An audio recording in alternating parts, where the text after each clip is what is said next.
So you went from CEO to sex work. Sex work. Yeah, so here's the thing, bro. So a lot of people jump and change. Well, here's the thing. So a lot of people think that like this sex work shit is new. Bro, I've been doing sex work since I was like 19. So when I was 19, I used to hire cam girls. And it's like, even when I was on drugs, like honestly, I wasn't having sex like my last 3 years on drugs. 'Cause I was just like on crack, you know? But it's like, I was always a sexual, like young kid, you know? Like, bro, I was watching Talk Sex with Sue Johansson when I was like in 5th grade, if you know what that is. It's like this old lady who talks about like sex questions or whatever, you know what I mean? So it's like I was watching like all the HBO, like the Bunny Ranch and shit. You know, I was watching all those shows. Yeah, bro. Like, I was watching all that shit. So as a kid, I was so interested in sex. I watched like, you know, a couple documentaries on. So I was always in that world. And it's like, bro, in middle school, I was like a freak. I was tying girls up. I was putting whipped cream on them. I was videotaping it. Like I was just a freaky kid, you know? You said you were doing what? You better watch it from the kitchen like R. Kelly, man. You said you were tying them up. I was in middle school too. Yeah. You were going So crazy. like when I was in middle school, like bro, I was like a freaky kid, and it's like and then like recovery, like you kind of have like a shame about that stuff because a lot of times like you got a lot of Christian people in recovery and stuff like that, and like also you don't want it to be like an addiction either. But like when I had like, you know, when I was like 19, 20, I used to hire cam girls and like I would get them on the site and I would give them some money or whatever, and it was cool, but like I wasn't really into it. And then probably like at 21, I went to like my first swingers club. And when I went to my first swingers club at 21, like, bro, I don't drink. So what the fuck am I gonna do? Bro, I would go to a swingers club. Your partying has been limited for a long time. And I don't like the party, bro. I'm not like, I don't go to a club and say, man, I really want to drink. You know what I mean? Yeah. So it's like, bro, I remember I would go to swingers club and like, bro, when I went to my first swingers club, it blew my fucking mind. I didn't think this shit existed in America, bro. This shit was crazy, bro. At 21 years old, bro, I had abs. All I did was work out every day. I ran like 10 miles a day. And I would go in there, bro, and there would be a line of girls being like, can I go next? Like, it was crazy. Like, why would I even, like, people talk about Tinder and shit. I was like killing the swingers game for like a long time. But I always kept that separate. Like, I'm not the type of dude that I would go to like a recovery meeting and like sleep with people there. I'm not like fucking my employees. I'm not like bro, like my name is pretty like clean in the streets, bro. And, like people respect me in like that world, you know? And people might say like, oh, he always got a bad bitch though. But that's really all they can say. They're not like, oh, he's crazy or some shit, you know what I mean? Yeah. So then shortly after, I was a gigolo for a male escort agency, an all-straight male escort agency. So one of my closest friends in recovery started one of the largest male escort agencies. And at first, bro, I remember telling my boy who was one of the guys, like, yo, bro, this is like unspiritual. This is crazy. You know, like I was judging him, bro. Yeah. I was like, how could you do this and stay clean? Like you're basically a prostitute, bro. And in recovery, and in recovery and being clean in recovery, it's like, yo, bro, like you ain't really supposed to be doing that shit. Yo, like that's kind of how I felt. Yeah. And I remember I had like broken up with my girl. And he called me and he was like, yo, bro, I need you to cock stunt for me. And I was like, what? I was like, what's a cock stunt? He's like, professional Dixman language. Hey, so he's like, yo, I need you to step in for me. Sure. And I was like, he's like, bro, I'm in traveling, but I got a girl in Miami that wants to see me. And he's like, bro, she'll pay. And I was like, bro, I am fucking an old lady. And I remember he said, who says she's old? And I was just like, it just blew. I was like, that's what I was thinking. Like, bro, who will be paying a dude to smash? That's a hot girl. And he sent me a picture of her, and it was like this fine ass black girl. And I remember being like that girl's gonna pay me? And he was like, yeah. And I was like, how much? Bro, he said 3 stacks, $3,000. At the time, bro, I was probably already making 6 figures, but to me, like $3,000 is still $3,000. You know what I mean? And you fucking. And bro, I would go to her house. This girl had like a dope ass apartment. She'd be blindfolded, and bro, she would want you to walk in and just fuck her and leave. And there was an envelope for you on the table. That's crazy. She didn't even care. Nah, bro, she would be blindfolded, and I had done this. I used to do this like twice a month for a couple of years, bro. It was the same thing every time, and every time it was as if it was the first time. She'd be in the room and she'd be like, "Who's there?"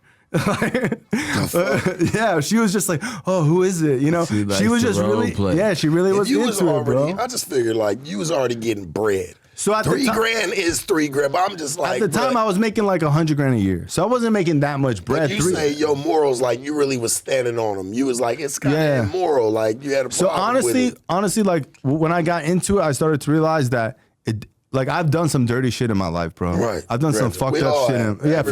For sure. But like, I know what it feels like to do something that feels wrong, bro.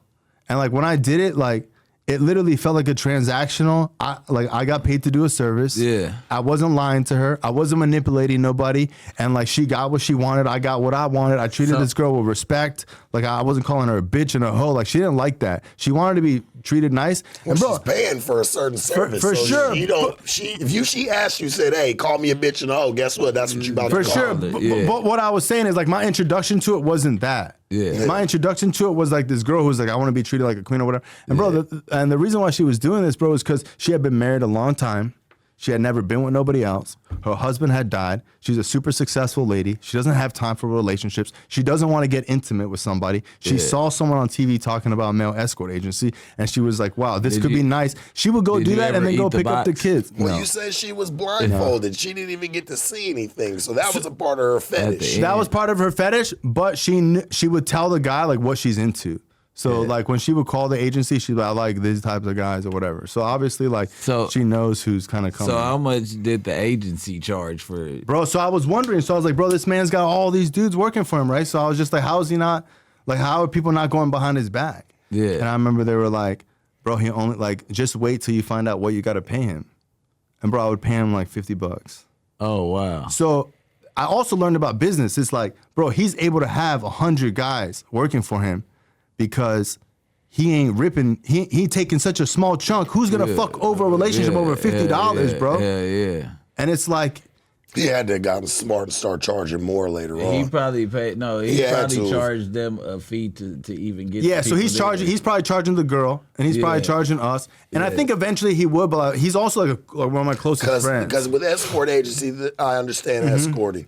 And there's always a drop. You know what I'm saying? Like $50 is crazy. Yeah. Like nigga, the drops for a lot of services go anywhere from $250 to $300, depending. Not to mention once a percentage. That could be the deposit to come out though. He could have made her pay that before he even pulled up, and that was in the $3. Yeah. So well, maybe to people that were already like his regulars. Yeah. You know it could have been more money eventually because I did it for like a couple years. But I think the first time he was just like, yo, just give me, like it was, because I wasn't an escort then. I was just a cockster. You know what I mean? I was just like filling in, bro.